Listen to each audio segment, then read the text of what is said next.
रवि कुमार। आइए देखते हैं कि रवि अपना एप्लीकेशन कैसे भरता है। तो भाई सफर की शुरुआत हो रही है और सबसे पहला सबसे जरूरी स्टेप क्या है? सही दरवाजे तक पहुंचना। चलिए देखते हैं कि ऑफिशियल पोर्टल तक कैसे पहुंचना है। देखिए, ये बहुत ही सीधा है।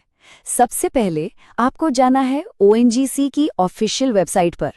वहां आपको करियर्स का एक सेक्शन मिलेगा, उसे ढूंढिए। जैसे ही उस पर क्लिक करेंगे, अप्रेंटिस रिक्रूटमेंट का लिंक आपको सामने दिख जाएगा। बस क्लिक कीजिए और आप सही रास्ते पर हैं। ऑल राइट, तो सही पेज पर तो पहुंच गए। अब अगला पड़ाव, अपना अकाउंट बनाना। इसे आप अपने एप्लीकेशन का एंट्री गेट समझिए। प्रोसेस एकदम स्ट्रेट फॉरवर्ड है। सबसे पहले न्यू रजिस्ट्रेशन पर क्लिक करना है, फिर अपनी कुछ बेसिक डिटेल्स डालनी है और आपके मोबाइल पर एक OTP आएगा। बस वो OTP डालकर वेरीफाई कीजिए और फिर अपने बनाए हुए क्रेडेंशियल से लॉगिन कर लीजिए। अब रवि का उदाहरण देखते हैं। वो अपना नाम, मोबाइल नंबर और ईमेल आईडी डाल रहा है। यहाँ पर एक बात गांठ बांध लीजिए, मोबाइल और ईमेल आपका एक्टिव होना चाहिए, मतलब चालू हालत में, क्योंकि सारा कम्युनिकेशन, OTP वेरिफिकेशन सब कुछ इसी पर होगा। लॉग इन हो गया, बहुत बढ़िया। अब आता है फॉर्म का सबसे मेन हिस्सा।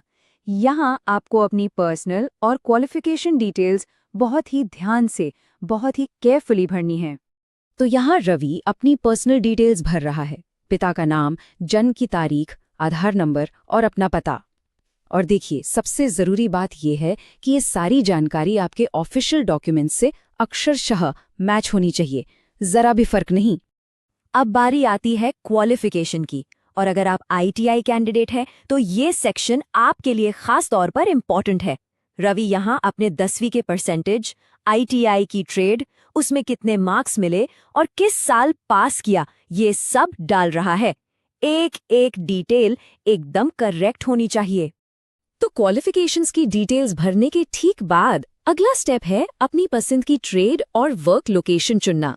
आपको ऑप्शंस मिलेंगे, जैसे मुंबई, गुजरात, मध्य प्रदेश। जो भी आपको सूट करे उसे सिलेक्ट कर लीजिए। ओके, सारी जानकारी तो भर दी। अब टाइम है सबूत देने का, मतलब उन डॉक्यूमेंट्स को अपलोड करने का जो आपकी भरी हुई इन्फॉर्मेशन को वेरीफाई करते हैं।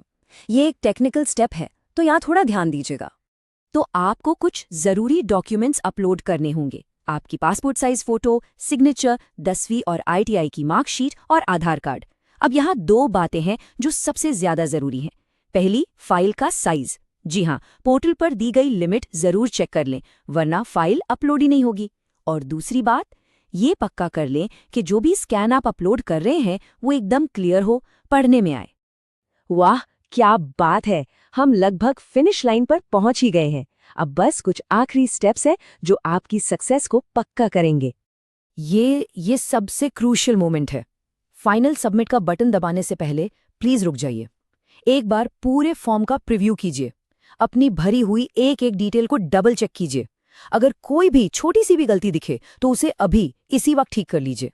जब आप 100% श्योर हों तभी सबमिट करें। और हाँ, एप्लीकेशन नंबर, इसे सेव करना, इसका स्क्रीनशॉट लेना या लिख कर रखना, ये बिल्कुल मत भूलिएगा। तो फॉर्म तो भर दिया, पर खत्म करने से पहले चलिए कुछ ऐसी जरूरी टिप्स पर नजर डालते हैं जो ये पक्का करेंगी कि आपका एप्लीकेशन रिजेक्ट ना हो। यहाँ 2 सबसे कॉमन गलतियां हैं जिनसे आपको हर हाल में बचना है। पहली, आपका नाम और जन्मतिथि। ये हमेशा वही होनी चाहिए जो आपकी 10वीं की मार्कशीट में लिखी है। कोई निकनेम नहीं, कोई स्पेलिंग मिस्टेक नहीं। और दूसरी, लास्ट डेट का इंतजार मत कीजिए। समय रहते अप्लाई करना ही समझदारी है। एक बात हमेशा याद रखिए, गलत जानकारी देने का सीधा मतलब ये हो सकता है कि आपका फॉर्म रिजेक्ट कर दिया जाए। सोचिए, आपकी सारी मेहनत एक छोटी सी गलती की वजह से बेकार जा सकती है। तो चलिए इस पूरे सफर को 5 सिंपल स्टेप्स में फटाफट रिवाइज करते हैं। रजिस्टर करो, लॉगिन करो, डिटेल्स भरो, डॉक्यूमेंट्स अपलोड करो और आखिर में सबमिट कर दो। देखा, उतना भी मुश्किल नहीं है जितना लग रहा था। तो एप्लीकेशन तो सबमिट हो गया, लेकिन ये तो बस पहला कदम है ना? यहाँ से सिलेक्शन तक का रास्ता, वो कैसा होगा? ये सवाल आपको आगे की तैयारी के लिए सोचना है।